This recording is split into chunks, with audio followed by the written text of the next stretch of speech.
Hey there, welcome to LSAT Demon Daily. I'm Erik Johansson, a teacher and tutor with LSAT Demon.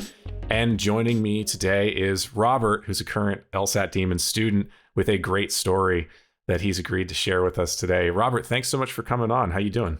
Well, I appreciate you having me. It's good to meet you guys finally. Yeah, absolutely. Robert, I think you've got a story that a lot of our listeners will connect to because you are not a K through JD, like myself. I'm older. You're a little, we don't like to say non-traditional because honestly, no. what And does don't that say even unique. mean? Don't say unique because Right. Nate will get you for that one.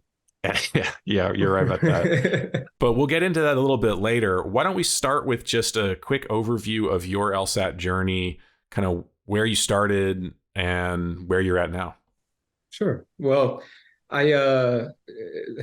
Nate will laugh, but always wanted to be an attorney. It's what I've always wanted to do. Growing up as a kid, I'm a nerd. I'd binge watch Law and Order. I mean, that was my thing, right? But I had a kid when I was really young, so I was a single dad for forever, and decided to jump into the corporate world and go make money, and found stuff I was good at.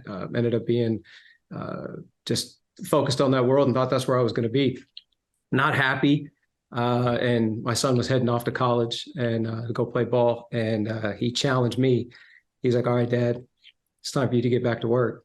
I'm like, "What do you mean?" He's like, "You're not doing what you should be doing. So you got to get back to work now. You helped me get to where I got to go. You got to go do what you got to do." And so I just rode to getting back on attorneys, going back to school. So I went back to school. Beauty about it is, though, got to study what I wanted to study, and got into psychology, got all the stuff, and then decided, okay, now it's time to get ready, get focused, get serious on the LSAT. And walked in, took a diagnostic, and, and got a 137. And I was like, wait a minute, I thought this was going to be easy, And I was like, hold on a second, it kind of caught me off guard. I wasn't expecting it, and but I think what was interesting is doing the diagnostic. I was like, oh, well, this is the right answer. Oh, this, and there wasn't really anything until I got to logic games. There wasn't anything where I was like, what in the world is this? And then logic games came out, and I was like, this doesn't make any sense. But after that, I got somebody that at school was also studying, and they said, "Hey, I'm with this other company," and I said, "Okay." So I looked into it, paid the money, went with that company, and paid $1,300-1,400. Did their thing for 6 months. Walked out more confused than when I walked in. Just all the gimmicks, all the tips, tricks, and hints, and just diagramming everything that doesn't need to be diagrammed, and trying to understand formal logic. And I felt like I was learning everything but the LSAT, but I didn't know it at the time. I thought this is what it was. So you're trying to go, and so I had signed up for a test later on, and got up. My highest test I could get on a PT was like 140, mid 140s. I said, this isn't going to work. And somebody else at this other group I was belonging with at the pre-law group, actually, in college, he said, "Yeah, I'm studying this thing called the Demon." And I'm like, "The Demon? What's that?" So he said, "Hey, just go check out the podcast." Well, I checked out the podcast, and this was January this year. I believe it was January this year. I checked out the podcast, and I was listening to it, and obviously I was hooked right away. I think for me, what helped was just the no bullshit way of just breaking it down. And what I was struggling with was trying to learn all these other concepts that I felt wasn't actually helpful on the test. It wasn't serving the purpose of helping us on the test. So that's what I was getting, struggling with the most. But then these guys were like, no, stop doing that. Stop diagramming. Don't do this. Stop reading the question. And all of it just started making sense. And it's, I really, the big shift for me was, I think in February, after going through it a little bit, hearing Nate say, this is lawyer shit. This is all we're doing. This is lawyer shit. They're testing, the LSAT's testing 3 things: your command of the English language, right? And not vocabulary. And, it's just what can you do with the English language? What does he always say? Lawyers are gladiators of the English language. Mm-hmm. They fight with words. That's what they do. And so it's testing that. It's testing your ability of common sense and logic. If this happens, then that happens. If this doesn't happen, then, well, that could still happen, but it doesn't have to happen, right? Well, sufficient, necessary, all that stuff. It's just basic common sense when you actually stop trying to formalize it and just sit back. It's stuff we do every day. It's things we think about every day. And then, the third thing is, how hard are you willing to work? And once I started realizing that's what it was all about, all those other barriers went right out the window. Right out the window. Man, I can do that. I can put in the hours. I can put in the effort. Grind. I mean, you just go grind. It is what it is.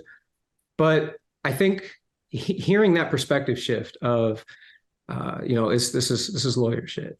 That really got my attention. From then on, I was in. And now I look back, and I was just recently in a class, and it was an all levels class. And the questions I'm hearing, I'm like, I had those same questions. And you hear people say the LSAT's so hard, LSAT's so hard. I thought so too.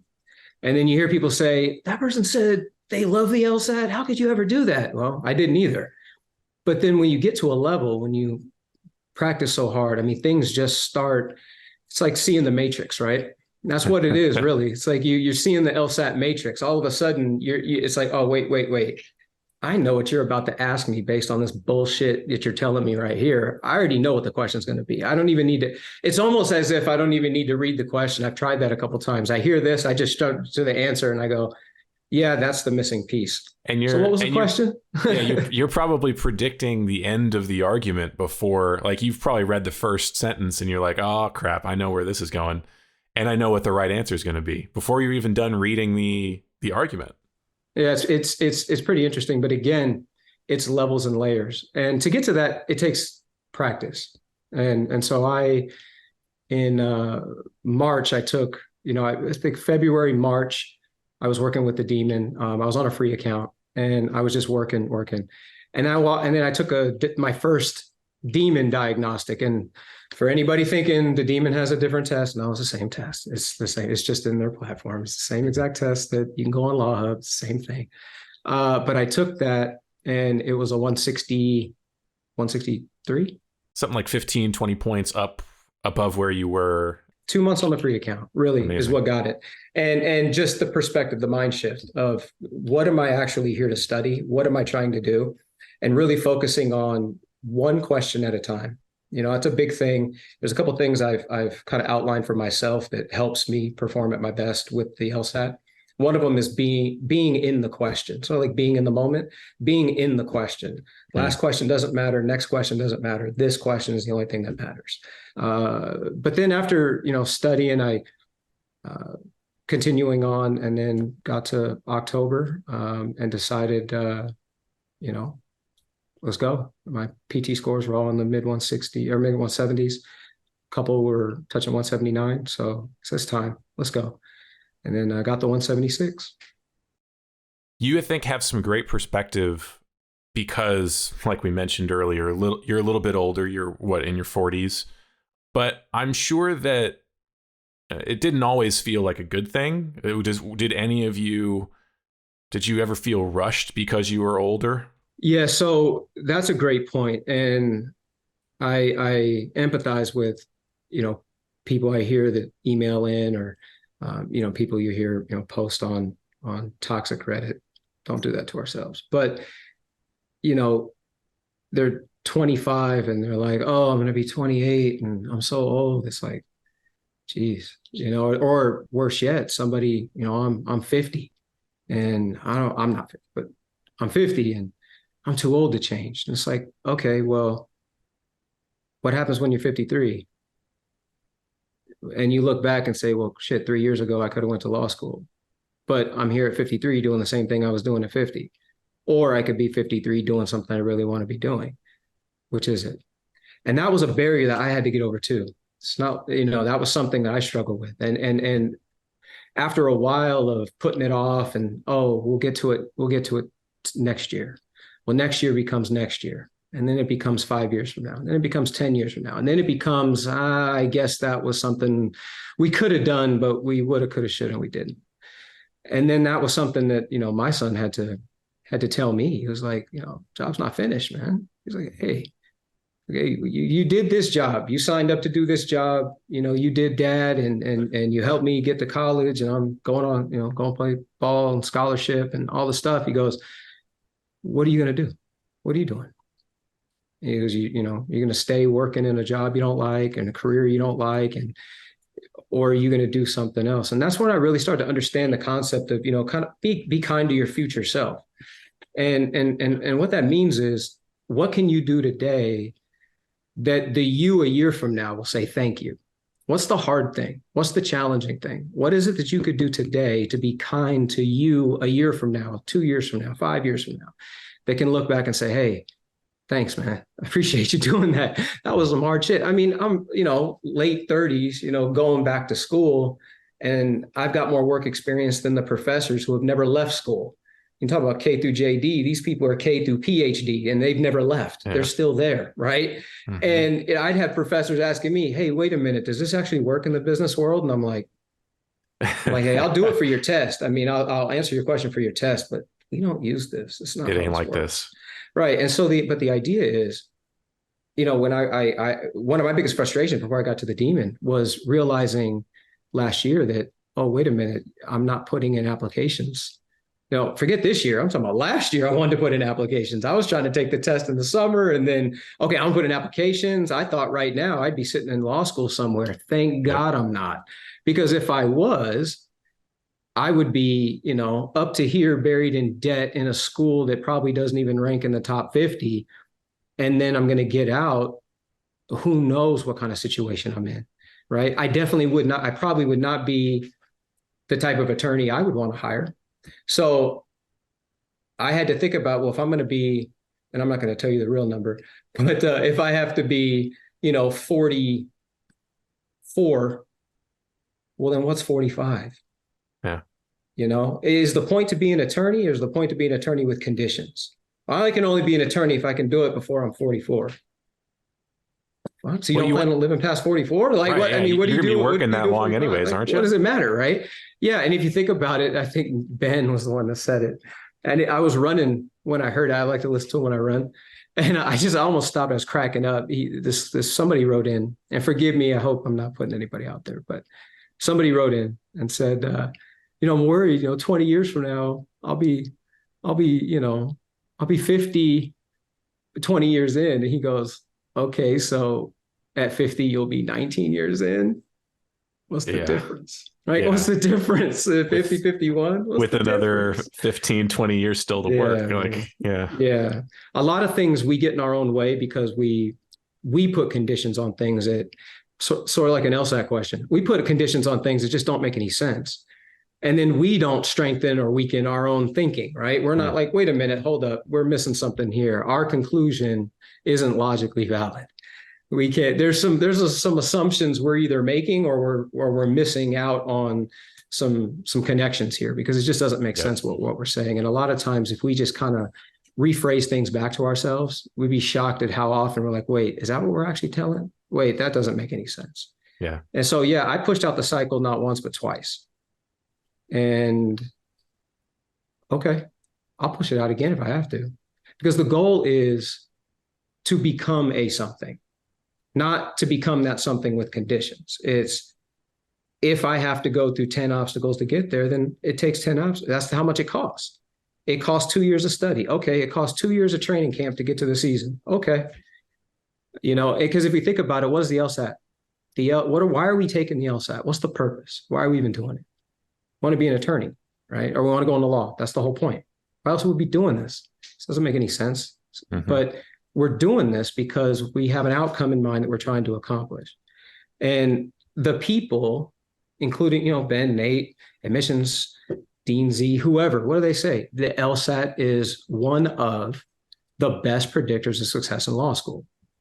Well, if it's one of the best success predictors, then it must be testing something that might not be sufficient to be a great attorney, but it definitely is something that can help, right? There's something that it must be testing. There must be something that you're going to need, at least on your way to becoming a great attorney, which is your stint in law school. There's something in law school that this thing is testing. That's why it's there. It's not there as a barrier to get in. Well, it is. It's actually a fence. It's a protective fence for people who aren't willing to put the work in. But if people understand what that thing is for, I think they approach it differently. And when you do that, how do you approach it differently? When you made that realization, what was the mindset shift? The mindset shift was the role, like when our perspective is going to dictate your performance. How we look at something is going to affect how we engage with it, and how we look at anything and is going to affect the role we assign ourselves. But Nate said to me, metaphorically, this is lawyer shit. Stop all this nonsense. Somebody's walking in your office, putting this argument on your desk, saying, make sense of it. Stop telling me 17 sentences is too hard to figure out in reading comp. Stop. If I put things a lot bigger than 17 sentences on my desk and other people's desk, and I'm like, hey, we got to find a solution for that. The client needs a solution for that. And it's not law related. It's just everyday business. And the problem's a lot big. I mean, we're talking reports, and it's like, oh, they want the answer. Like, no, now we need to know. And we're not going to sit there. I mean, you got to look at it and you got to go, okay, I got to make sense of all this. But everybody has to do that every day. So a lot of these skill sets that we need to be successful, we already have them. We might not be as good at them as we like to be, but that's what the practice is for. And that's also where we start to identify, at least I did, okay, can I get good at this? It's testing skills. It's not testing, it's not asking me for facts and figures or some, thank God it's not a biology test, but the idea, or a math test, but the idea is it's a skill we can learn. So if it's a skill we can learn, now it's just a matter of how long it's going to take to get there, and if you're willing to stick with it long enough to do it. And so the role I assigned myself as a student with the LSAT, and where I started getting just all of a sudden everything shifted like that, was when I gave myself the role. You guys said it on a podcast before, and I actually looked into this. I challenge people to Google it. The LSAT questions are legally defensible. They're legally defensible. There's one right answer and 4 unequivocally wrong answers. No matter how many times I bother Max in the ask button and argue, I still think I'm right. It doesn't matter. I'm wrong. It's wrong. The answer's wrong, and this answer's right. And there's no way it's not true. That's the right answer. So if we think about that, I said, okay, well, now my job in the LSAT, even though I'm a student, my job in the LSAT is, I want to be an attorney. Great. Practice being an LSAT writer's attorney. Go. Sit in front of the question, read the stimulus, read the argument, and then read the question that he or she wrote, and go, okay, well, that makes sense. I get why you're asking that question. And then you look at the answers and go, well, there's no way you made that the right answer. So, okay, well, you didn't make that one the right answer. And well, there's no way you didn't make that the right answer. That's got to be the right answer. Otherwise, we're in trouble. Yeah. You're going to have to go back and rewrite this whole thing if you didn't make that the right answer. I love that mindset that you're taking the LSAT side, right? That you're now becoming a lawyer for the LSAT, because I distinctly remember when I started studying with a different prep company, being told or reading somewhere that the LSAT was antagonistic in a way, that it was out to get you, that they were trying to trap you. But you come to realize that's really not true. They're trying to give you the right answer. They're trying to show it to you. I guess, again, perspective. It's all on how you do it. Some people are motivated. Some people are motivated by that challenge, right? I'm one of those people. I love the challenge. If it's not a big challenge, I don't want to do it. What's the point? It's boring. But the idea is you could even take that role, even if it's okay. Let's say it is antagonistic. Okay, they are trying to trick you. Now what? Are you going to let them win? Okay, yeah. They purposely took these in reading comp. They took these articles, which is interesting. I swear there's one of the questions as a psychology one, and I read it and I'm like, wait a minute. I know where they got this. I know where they got this one. And I know the topic. And I was like, wait. So there was like 2 lines in there. Like, I've read this before somewhere, but not like this. Yeah. And what was it that led me down the path of realizing that there's articles out there of they're saying, no, we take stuff out in the world, but we intentionally alter it, convolute it up, make it, a paragraph, 1 run-on sentence with 7 commas in it, just to make it hard on purpose. That's what they're trying to do. But you got to ask, are they doing that just to F with you? No, they're doing it because, have you ever read a case? If anybody thinks RC is hard, just Google a case. Just Google any topic you're interested in, because I don't like science. Me neither. But here's the deal. Google something you're interested in. Google a lawsuit. Google a Samsung Apple lawsuit. Google whatever. Just look at the legal documents. Sit with there for a while. If anything, if any of us, want to be attorneys, I want to be a litigator. So going in and read the Supreme Court's, read the Supreme Court's their arguments, their decisions. Good luck on some of that stuff, depending on the writer. Good luck. Read some of the cases.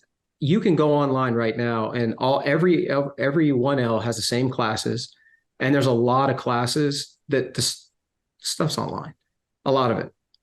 You can go on, you can preview some of the stuff, you can look, sit there and read it and tell me that your RC is that hard. It's not. It's how we're looking at it, right?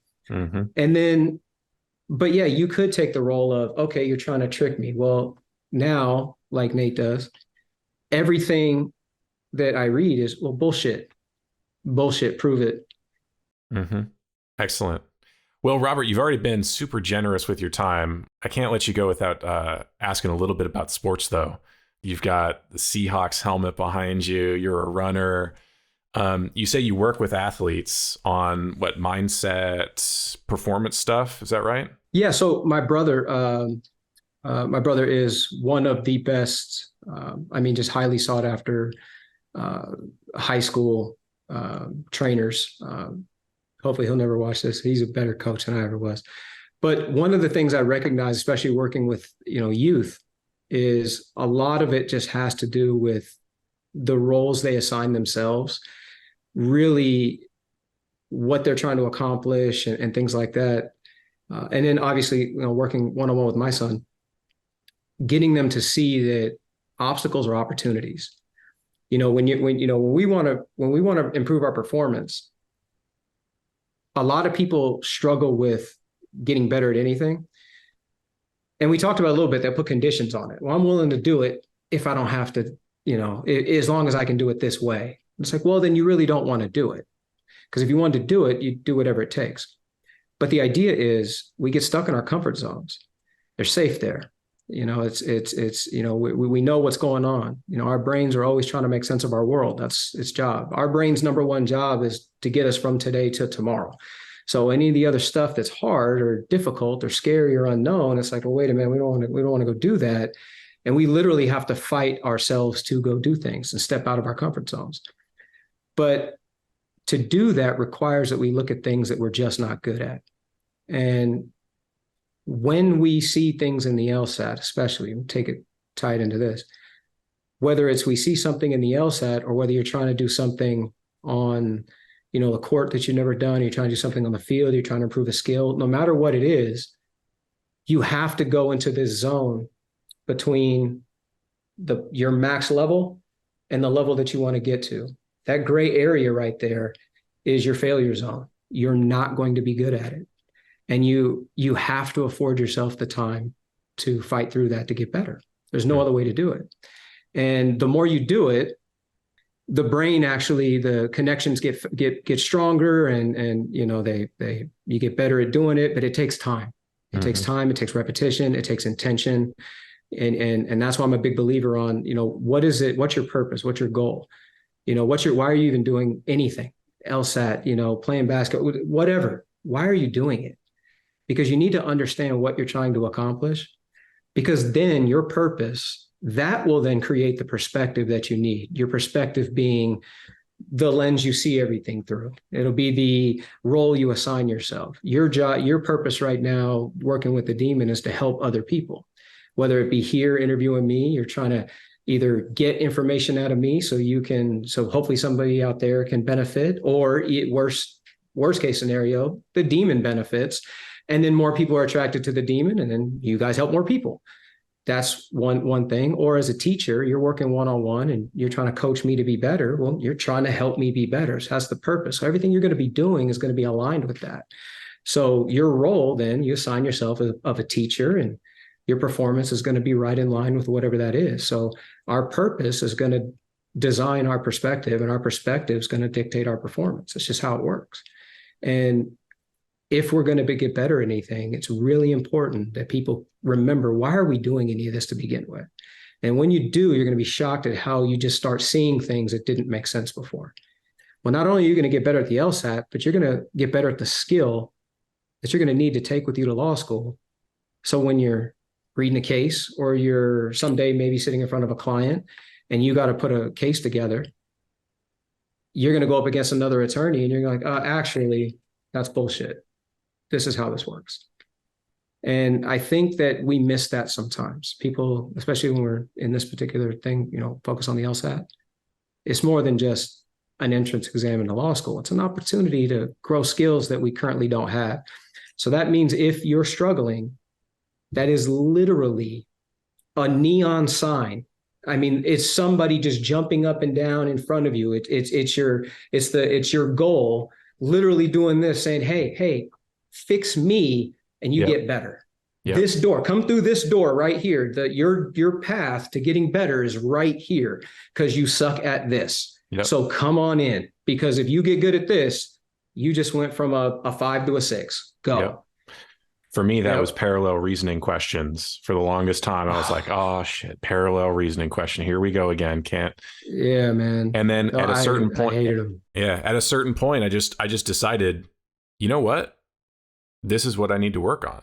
So I'm going to tell myself, when I see this, which one of the following most closely resembles the reasoning, I'm going to tell myself, hell yeah, awesome. This is what I need right now. So that was one of the things I realized coming back this time. And I was in there, I was drilling and I was looking, and it was just a logical argument. And I was like, shit makes sense. I don't see a problem here. And because they're not always like that. Sure. But invariably, somebody proved me wrong. Invariably, that logical argument, it all makes sense. It's going to be some sort of parallel reasoning question. Often, right? Yeah. Or if you just read an argument on its face and you can spot the flaw, well, they're either going to be a flaw or it's going to be a parallel flaw question. So if you can spot the flaw, you're good. But the point is, that means you understood the argument. Mm-hmm. So now when you're in there, it's like, oh, okay. Because one of the things that was screwing me up on the parallels for the forever is I was getting to the answers, not really realizing that I didn't actually understand what it was saying. Yep. And then I would try to match up, initially in the very beginning, the other place that I won't talk about, they taught you to, try to match words. Like it said most here, and it said always here, and it said then never here. So I'm in the answers like almost, no, that's not what you said. Oh, no, that's not what you said. And it'd be wrong or it'd be right. And I'm like, I don't know. But then again, put all that to the side. What did it just say? Do you understand what it just said? Okay. So if you understand what it just said, then it doesn't matter what the question is. The question could be anything. It's like, well, yeah.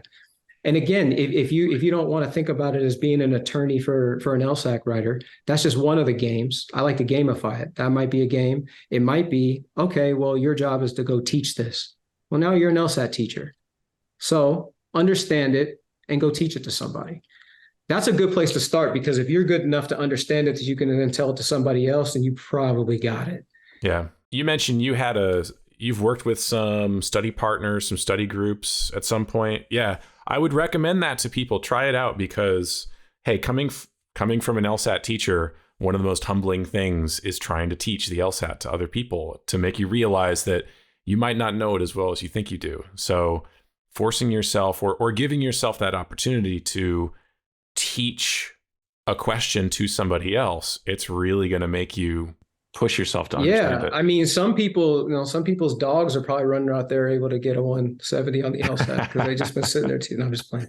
But no, I would just tell everybody, look, if you're finding that you're struggling, lean into it. You're onto it. That's where you need to be. If you find something easy, you're wasting your time. If you're in the LSAT and you're trying to go, I don't want to do, hey, I was there too. Again, I'm thankful I have my son. So my son is the one that's a constant reminder. He'll walk by, you got to eat your own food, Dad. Take your own advice. I'm like, yeah, all right, you're right. Okay. And having the opportunity then to just find the things that you're struggling with, go live there for a while. Because the only way you're ever going to get better, I don't care if it's LSAT, I don't care whatever you're doing, it's in the struggle. That's where it's at. That's where the growth is going to be there. And if you're good at it, you're wasting your time continuing. Then I hope you're just doing it for fun, because what's the point? And especially if we think we're going to be attorneys, we better get real damn comfortable doing the hard stuff, because that's what they do. Or get used to losing, because you're gonna get your butt kicked by attorneys who that's what they like to do. So what kind of attorney do you want to be, right? Yeah. Any last words of advice for those on the grind right now before we wrap things up? I think two things. First you do it right, then you do it fast. A lot of people are focused on speed. The speed comes. I was the slowest. I mean, that was one of my problems at the one Thursday. I was struggling sitting here staring at stuff like, I don't know what am I doing here, right? But then think about it. All of us were there at some point, wherever our starting point was. I guarantee you, your starting point, you weren't as fast as you are today. No matter where you're at currently, I guarantee you, you're faster. The beauty about how just brains work, but how anything works, is we start picking up patterns real quick. So when you do it right and just focus on getting it right, the more you do it right, speed's going to come. And that's where they say speed comes from understanding. It's not just it's the understanding, but it's what the understanding does. The understanding now allows you to move faster. It frees you up. You're not wait, am I sure? No, I'm sure. I don't have to think about that. I know what that said. Now I'm over here. And then stupid as it sounds, the simple repetitions of just going through the motions of just doing the stuff. It's unimaginable how fast you can pick up just speed, I'll call it advice. And then I think the last thing is, especially for those of us more seasoned individuals, you're ready when you're ready. Remember the goal. Remember what you're doing this for. The goal is to be if you're doing this, hopefully I'm going to law school to be an attorney, right? So I know my goal, my purpose is I want to go be a litigator. I don't want to just show up and be some other litigator's punching bag. I want to be the guy in the court that the other litigators look at them. If they look at the docket and go, oh shit, just settle. I don't even want to deal with it. Just settle. I don't want to deal with this fucking guy. So he ain't going to go away. So just settle. Right. And to get there, it takes what it takes, and you're ready when you're ready, because that's what you're trying to accomplish. So don't be in such a rush. Give ourselves time. And hopefully I'm okay saying that. I'm the old guy. Don't be in such a rush. I'd rather get there and be good than just get there. And I think most of us would feel that way too. All right. Thank you, sir. Thanks. Email daily@lsatdemon.com if you'd like to ask us a question or share some LSAT or law school admissions news. Thanks for listening.